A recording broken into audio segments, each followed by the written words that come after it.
बिस्मिल्लाहिर्रहमानिर्रहीम। आज की वीडियो में एक टॉपिक है कि keratin treatment and hair loss. ये केराटिन ट्रीटमेंट बेसिकली है क्या चीज़? केराटिन एक केमिकल है, बेसिकली एक सोल्यूशन फॉर्म में आते, ड्राई फॉर्म में आते, टॉपिकल में आते, ओरल में भी आते। लेकिन केराटिन ट्रीटमेंट मोस्टली ये पार्लर्स वगैरह में होते हैं, जो लेडीज़ कराती है। इसका एक सोल्यूशन होता है, बालों को अप्लाई कर देते, फिर उसके बाद उसको हीट देते। यानी इसका इफ़ेक्ट होता है कि आपकी जो बाल है उसका जो डायमीटर है वो थिक नज़र आए और साथ में स्ट्रेट हो जाए। लेकिन उसके लिए कि ये प्रोसेस करना पड़ता है इसके ऊपर। तो केराटिन में केमिकल्स होते हैं, फॉर्मल्डिहाइड के नाम से एक केमिकल आता है, वो उसमें अक्सर होते हैं, तो जिसकी नेगेटिव इफ़ेक्ट भी होते हैं। लेकिन जिन लोगों के बाल बहुत ड्राई है, फ्रीजी है, कमज़ोर है, तो वो लोग इसको कर सकते हैं या करते हैं रेगुलरली। ये आपके बालों को, जो बालों की जो फॉलिकल जिसमें जो शेफ्ट है हेयर्स का, इसमें जो पोरेसिटी होती है उसको फिल कर देता है, यानी केराटिन के अप्लाई से, तो वो थिक नज़र आते हैं। तो उसके लिए फिर ये है कि वो जब अप्लाई कर देते फिर उसके बाद इसको हीट देते, यानी जिस तरह प्रेस करते, आयरन लगाते, तो इसी तरह हीट देते हैं। हीट्स बेसिकली आपके जो बालों का जो स्ट्रक्चर है उसको डैमेज कर सकते हैं। तो ये नॉर्मल बालों में, यानी जिसके बाल नहीं गिरते हो, या लेडीज़ तो यूजुअली बाल नहीं होते, उन लोगों के लिए वो कोई इस तरह वो साइड इफ़ेक्ट नहीं है। लेकिन अक्सर लेडीज़ के मैंने देखे जिसमें हेयर फॉल की बीमारी है या बाल ऑलरेडी बहुत ज़्यादा डैमेज है, तो ख़राब हो सकते हैं फॉर्मल्डिहाइड की वजह से। तो इसके फ़ायदे ये है कि वो फ्रीजीनेस ख़त्म कर देता है और स्ट्रेट कर देता है, तो आपके बाल जो है ना खूबसूरत लगते, मोटे मोटे लगते, ज़्यादा नज़र आते हैं।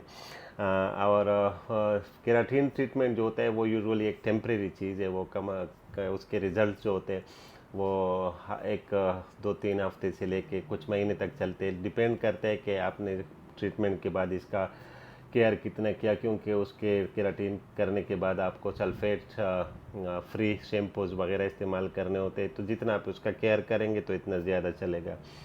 लेकिन हेयर लॉस के साथ इसका क्या ताल्लुक है? यानी लेट से आपके बाल गिरते हैं, आप मेल हो और आप केराटिन ट्रीटमेंट कराना चाहते हो, तो उसमें ये होता है कि अगर आप में ऑलरेडी एंड्रोजेनिक एलोपेशिया है या कोई और बीमारी है जिसकी वजह से बाल गिरते, तो मेरे ख्याल में आपको नहीं करने चाहिए, क्योंकि केराटिन में केमिकल होता है फॉर्मल्डिहाइड, जो बालों के जो हेयर फॉल है वो आपका तेज़ कर सकते हैं, जो आपके एग्जिस्टिंग हेयर है उसके स्ट्रक्चर को भी डैमेज कर सकते हैं। ज़रूरी नहीं है कि सिर्फ फ़ायदा देगा।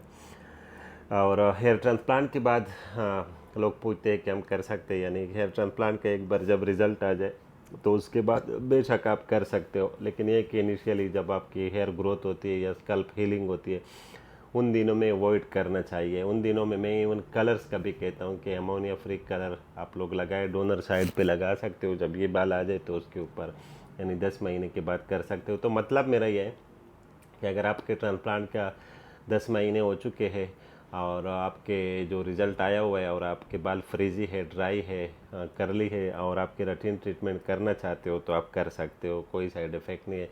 लेकिन वो डिपेंड करता है आगे वाले पे, जो आपका कर रहा है, कि वो कौन सा प्रोडक्ट यूज़ करता है। किसी अच्छे क्वालिटी का यूज़ करनी चाहिए जिसमें फॉर्मल्डिहाइड का जो कंसंट्रेशन है वो कम होना चाहिए। और इसके अलावा जो है ना, वो बंदा भी एक्सपर्ट हो, था ना कि बहुत ज़्यादा ओवरडोज कर दे, ज़्यादा डोज लगा दे, ज़्यादा हीट दे दे, तो आपके बाल डैमेज हो सकते हैं। तो मतलब है केराटिन ट्रीटमेंट उन लोगों के लिए सेफ़ है जिसके बाल नहीं गिरते हैं, और या जिसके बाल बहुत ड्राई फ्रीजी है, और ट्रांसप्लांट के फ़ौरन बाद नहीं होनी करनी चाहिए, उसको कम से कम रिज़ल्ट आने के बाद आप लोग कर सकते हो। Thank you for watching. Allah हाफिज़।